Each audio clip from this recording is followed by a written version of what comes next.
Hello students, स्वागत है आप सभी का पुनः। स्टूडेंट्स, अध्याय 9 में हम देख रहे हैं प्रश्न नंबर 6वां। प्रश्न नंबर 6वां है कि 1.5 मीटर लंबा एक लड़का 30 मीटर ऊंचे एक भवन से कुछ दूरी पर खड़ा है। जब वह ऊंचे भवन की ओर जाता है तब उसकी आंख से भवन के शिखर का उन्नयन कोण 30 अंश से 60 अंश हो जाता है। बताइए कि वह भवन की ओर कितनी दूरी तक चलकर गया है। स्टूडेंट्स, बहुत ही आसान क्वेश्चन है। हमें सबसे पहले चित्र समझना है। यदि चित्र समझ में आ गया, चित्र में हमें क्या याद करना है, आसानी से उसका मान हम प्राप्त कर सकते हैं। आइए देखते हैं प्रश्न नंबर 6 सॉल्व। वापस से समझे प्रश्न है 1.5 मीटर लंबा एक लड़का है जो कि 30 मीटर ऊंचे एक भवन से कुछ दूरी पर खड़ा हुआ है। इसका मतलब यह है कि एक भवन है जिसकी ऊंचाई दी हुई है 30 मीटर। तो आप सबसे पहले एक 30 मीटर ऊंचा भवन बनाए। मान लेते हैं कि यह एक भवन है 30 मीटर ऊंचा। इस भवन का नाम दे देता हूं मैं ए। 30 मीटर ऊंचा यह भवन हो गया और इससे कुछ दूरी पर 1.5 मीटर लंबा एक लड़का खड़ा हुआ है। मान लेते हैं कि इससे कुछ दूरी पर, ये कोई दूरी हो गई, इससे कुछ दूरी पर 1.5 मीटर लंबा लड़का यह खड़ा हुआ है। ये मान लेते हैं कि यह सीढ़ी है और इस लड़के की लंबाई हो गई 1.5 मीटर। तब प्रश्न आगे कह रहा है कि जब वह ऊंचे भवन की ओर जाता है, अर्थात वो यहां से इस ऊंचे भवन की ओर जा रहा है, उस समय में उसकी आंख के शिखर से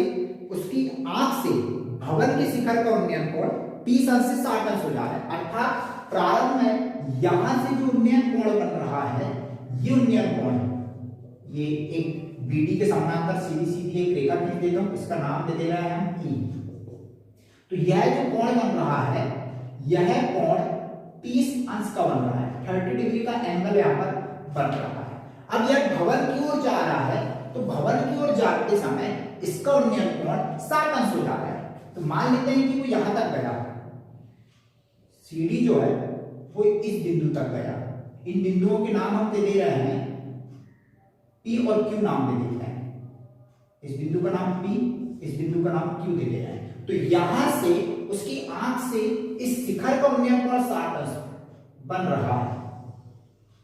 यह बन रहा है 60 अंश का, यह कोण बन रहा है 60 अंश का। तब हमें बताना है कि वह भवन की ओर कितनी दूरी चलकर गया। भवन की ओर कितनी दूरी चलकर गया मतलब हमें यह वाली दूरी ज्ञात करना है। डी से लेकर क्यू तक की जो दूरी है, इसे ज्ञात करना है। Clear students? तो अब इसे आप आसानी से हल कर सकते हैं, बहुत ही आसानी से। आपकी यह जो 30 मीटर की ऊंचाई है, ये पूरी की पूरी इस भवन की ऊंचाई है, ये भवन की ऊंचाई है। अब आप देखें कि यदि ये सीढ़ी का मान 1.5 मीटर हो, इस सीढ़ी का मान 1.5 मीटर हो, तो इस बीई का भी मान 1.5 मीटर होगा, क्योंकि ये आपस में एक दूसरे के समानांतर है। तब इस AE का मान प्राप्त हो सकता है। तब इस AE का मान प्राप्त हो सकता है यहां से लेकर E बिंदु तक, A बिंदु से लेकर E बिंदु तक मान प्राप्त हो सकता है। कुल ऊंचाई है 30 मीटर, उसमें से यदि हम 1.5 मीटर की जो ऊंचाई है उसको कम कर दें 30 मीटर में से, तो A से लेकर E तक का मान प्राप्त हो जाएगा। तो इस 30 मीटर में से आप घटा दीजिए 1.5 मीटर को, तब यह बचेगा लगभग इसके बाद आप दशमलव के 30 के बाद दशमलव मानकर एक शून्य मान सकते हो, दशमलव लगाकर। तो 30.0 में से 1.5 घटाएंगे, तब यह प्राप्त होगा 28.5 मीटर। ए से लेके ई तक का मान प्राप्त हो गया 28.5 ऐसे घटाएंगे 30.0 से 1.5, 10 में से 5 घटेगा 5 दशमलव, यहाँ बच्चा 29 में से 1 घटेगा 28। Clear students? अब हम मान लेते हैं कि D से लेके Q तक की जो दूरी है, D से लेके Q तक की जो दूरी है, यह मान लेते हैं कि यह दूरी x है। यह दूरी हम मान ले रहे हैं कि यह दूरी x है, और D से लेके B तक की दूरी, D से लेके B तक की दूरी पूरी मान लेते हैं कि यह दूरी y है, यह दूरी y है। तब B से लेके Q तक की दूरी, B से लेकर Q तक की दूरी, कुल दूरी हो गई y, और D से लेके Q तक की दूरी हो गई x। तो y में से x को घटा देंगे, y में से x को घटा देंगे, तब प्राप्त हो जाएगा B से लेकर Q तक की दूरी। तो y में से x को आप घटा दीजिए, तो यह दूरी प्राप्त हो गई B से लेके Q तक की। अब यहां देख सकते हैं दो समकोण त्रिभुज बन रहे हैं। एक समकोण त्रिभुज AEC जहां पर कोण 30 अंश का है, यह समकोण त्रिभुज बन रहा है, और एक समकोण त्रिभुज बन रहा है AEP, एक समकोण त्रिभुज बन रहा है AEP जहां पर जो कोण है वह 60 अंश का है। अतः हम दोनों समकोण त्रिभुजों में कोई ना कोई एक त्रिकोणमितीय अनुपात की सहायता से x के और y के मान प्राप्त करेंगे। तो हम सबसे पहले y के मान प्राप्त करेंगे, उसके बाद ही हमें x का मान प्राप्त होगा। ठीक है स्टूडेंट्स? तो हम सबसे पहले समकोण त्रिभुज AEC ले लेते हैं, जो कि 30 अंश का कोण निर्मित कर रहा है। तो उससे पहले जो हमने यहाँ पर चित्र में किए हुए हैं उसे लिख लेते हैं। तो दिया है AB एक भवन है जिसकी ऊंचाई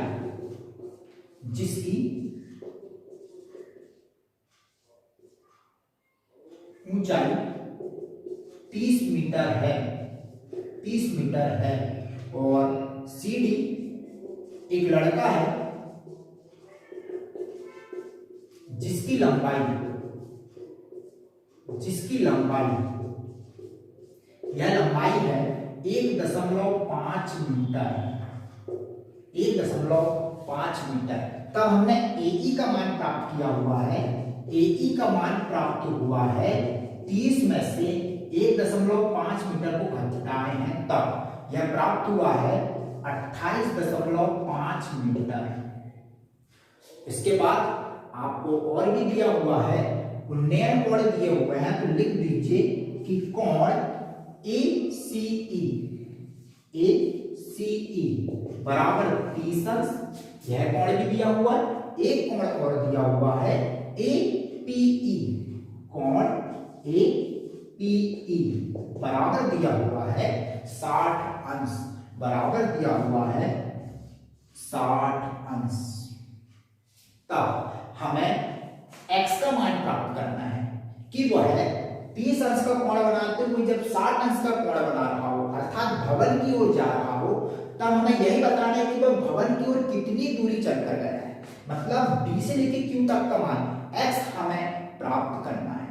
अब यहां स्पष्ट है कि DQ यदि x हो तो CP भी x होगा।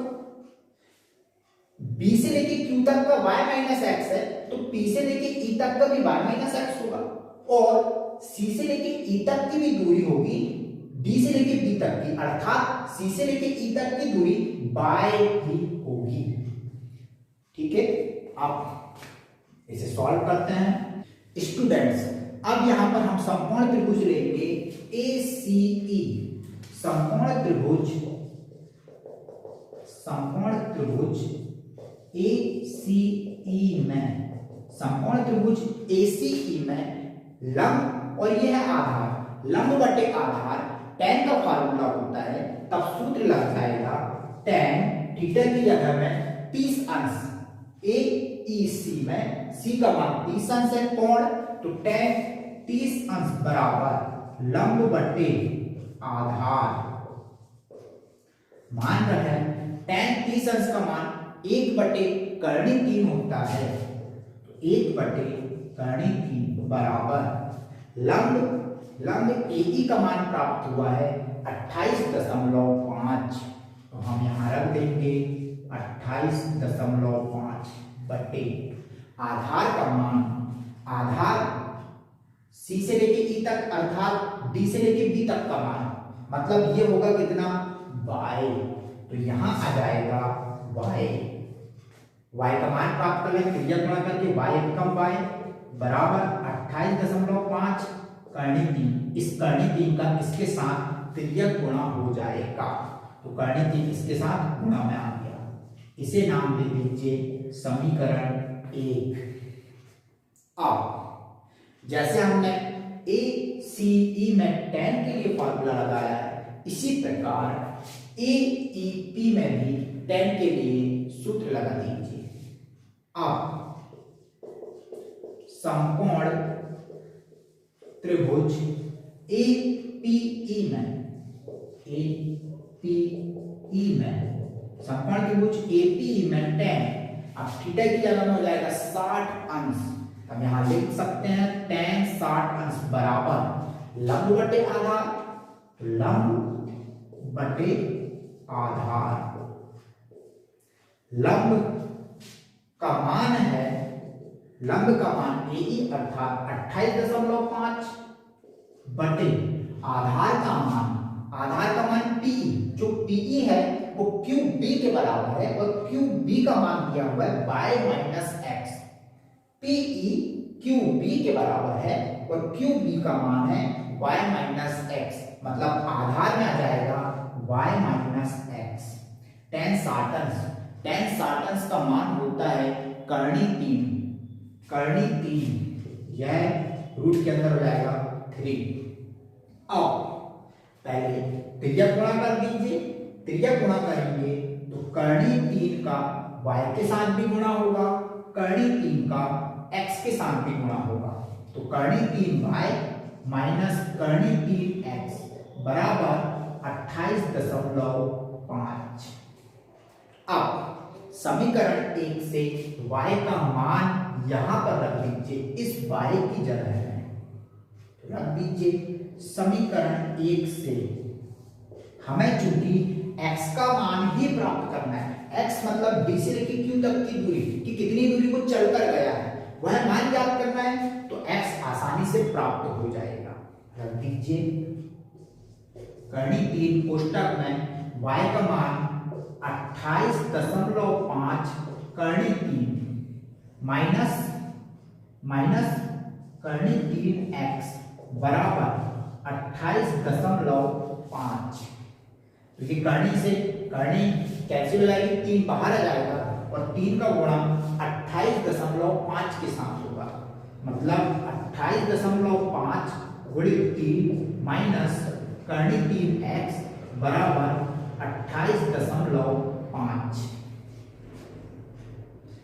अब इसका गुणा कीजिए, तो गुणा करेंगे तब यह प्राप्त होगा 3 5 15, 1 बचा, 3 8 24 और 1 25 की 5 2 बचा, 3 दूनी 6 और 2 8, 1 अनुपात दशमलव था, 1 अनुपात दशमलव माइनस करणी 3x माइनस करणी 3x बराबर है 28.5, बराबर में है 28.5। अब इस माइनस करणी 3x को यहीं रहने दीजिए और जो 85.5 प्राप्त हुआ इसका पक्षांतर कर दीजिए, तो 28.5 ये प्लस में है तो पक्षांतर करेंगे माइनस में हो गया 85.5, घटा दीजिए अब माइनस करणी 3x बराबर, घटाएंगे 5 में से 5 घटेगा 0, 5 में से 8 नहीं घटता 15, 15 में से 8 घटेगा 7, यहां बचा 7, 7 में से 2 घटेगा 5, 1 अनुपात 10 बड़ी संख्या में माइनस है तो सामने आ जाएगा माइनस। अब माइनस करनी 3x बराबर बचा -57। ये माइनस से माइनस कैंसिल, x का मान चाहिए तो x को यही रहने दीजिए, 57 के बटे में करनी 3 हो जाएगा। करनी 3 x के गुणा में पक्षांतर करेंगे तो वह भाग में हो जाएगी। अब इसका आप परिमेयकरण कर दीजिए, x बराबर 57 बटे करनी 3 गुणे करनी 3 बटे करनी 3। तो हर में 3 बाहर आ जाएगा, अंश में बचेगा 57 करनी 3 से यह कैंसिल हो जाएगा, काट दीजिए, 3 एक कम 3, 2 बचा 27, 3 9 27 और करनी 3 मीटर। यह प्राप्त हो गई हमारी दूरी कि वह भवन की ओर 19 करनी 3 मीटर की दूरी तय करेगा। इसका स्क्रीनशॉट आप सभी लोग निकाल लीजिए और अगर यह सभी वीडियो आपको पसंद आ रहे हैं प्लीज लाइक करें, शेयर करें, चैनल को सब्सक्राइब करें और यदि इस वीडियो से संबंधित कोई समस्या होती है तो कमेंट जरूर करें। Thank you.